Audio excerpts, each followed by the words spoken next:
Every now and then, I still get a flashback of the time I spent thinking you can be the one. Should I just kept your love? Yes, I understand. We did have our good times. On the other hand, you got me crying all night.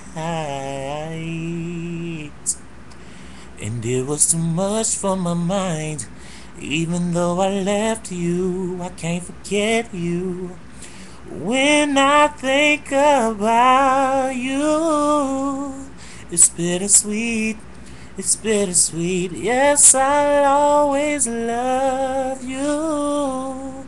It's bittersweet. It's bittersweet. When we were together, you ain't treat me right. Damn, I really love you. I ain't gonna lie.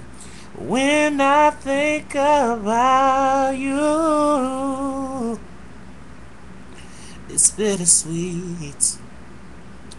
YouTube, this is Tyler Couture. And today we're going to talk about letting go.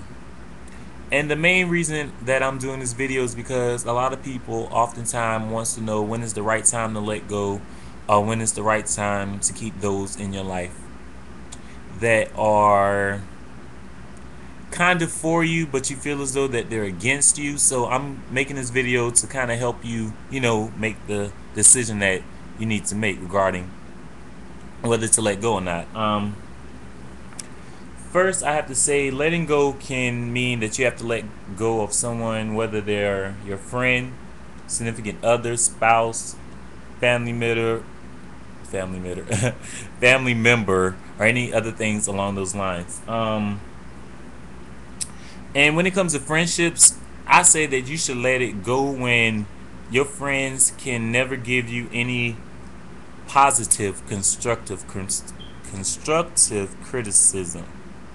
Now, when I say positive, constructive criticism, there's a difference between someone being for you, but at the same time letting you know that you're going to be up against a lot, and someone who's constantly seeing the negative in things. For example, say you go to your friend Jill and be like, Jill, I want to be a sock designer. And Jill says, why would you want to be a sock designer? That's so stupid. Like, all socks look the same, so why would you even want to waste your time?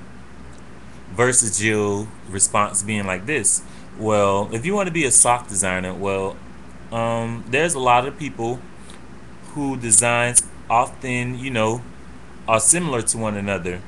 And that's going to mean that you have to invest more time, energy, and effort towards thinking outside the box. But I want you to know that when you look right beside you, I'm going to be right there supporting you, and whatever you need, just let me know and I'll help you. Because if that's what you want to do, then I can't knock you for it.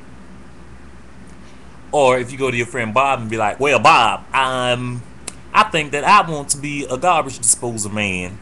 And Bob looks at you and says, well, I don't think you should be a garbage disposal man because that's so stupid. Why would you want to be a garbage disposal man when you can be a truck driver like me? Okay, for one, if Bob's your friend, he would want you to follow your own path and not be like him, because if Bob wants you to be like him, then Bob is not looking at you as a friend, but more as someone under him. If you're going to be friends, I believe that you should constantly be uplifting each other so that you all can be on the same level, not no one being above the other. If you surround yourself around positive things and positive people, then there shouldn't be a problem with what you want to do with your life. When you're in a relationship and you're constantly being verbally abused, emotionally abused, physically abused, I need you to wake the fuck up and move the hell on. All that time and energy that you're taking and trying to stay in this relationship that isn't healthy for you, you need to convert it towards building back up your self-esteem and moving the hell on. Because if anyone who can sit there and constantly degrade you, they don't love you. And they're doing that because you're allowing them to do that to you. Because you're sitting there and taking it. You need to build your self-esteem up and move the hell on. Now, I understand it's going to take some time, but there's only so much a person can take before they break. Okay? When it comes to family members, Oftentimes you'll have family members who are for you, and no matter what you want to do, no matter what kind of lifestyle you're living, no matter what your financial situation may be, they'll be for you and they'll love you. But there's one thing when you also, you constantly have a family member who wants to be all up in your business, but they're not offering ways of helping you better your situation. That's when you need to let go. Callie say, I love you, you're my aunt, uncle, cousin, mother, father, sister, brother, whatever the case may be, whatever the relationship may be, and say, I love you, but I can't deal with you right now because I'm trying to better myself and you're constantly pulling me back down to ground level. I need to be up here, but you're bringing me down here with you. That's when you need to let go.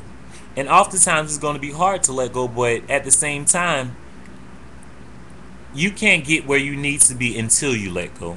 If you're constantly worried about how others will treat you after, the falling out, then you can't grow. You can't blossom. You can't enlarge your territory, or you can't take your dream and aspirations to new heights because you're constantly worrying about what others may think about you. And I'm just saying that if the person is always negative towards you and your ideas, ambitions, then fuck what they think about you because they aren't your friends. Because, like I said, real friends will stand by you, not behind you. Because 9 times out of 10, if they're standing behind you, that means they're looking back. No, they're looking at you while you look back instead of looking forward. And every time you look back at them, they're looking at you like, bitch, you should have listened to me. Bitch, I told your ass not to do that. Bitch, no, you want to be a little grown and want to do your little thing instead of listening to me. So you're out there on your own, because if you're constantly looking back instead of looking forward, you're on your own. And if you're going to be on your own, then cut the ties. Cut the umbilical cord. Don't sit there and constantly look back and drag along everyone who doesn't want to be for you, because when you finally get to where you want to be, after years and years of stressing and all this other stuff, then that's when they want to be your friend. Cut the ties before that. This has been Tyler Couture. Follow me on Twitter, twitter.com/Tyler_Couture, or find me on Facebook. Facebook is Tyler Alexander Couture. And make sure you subscribe. Until then, deuce.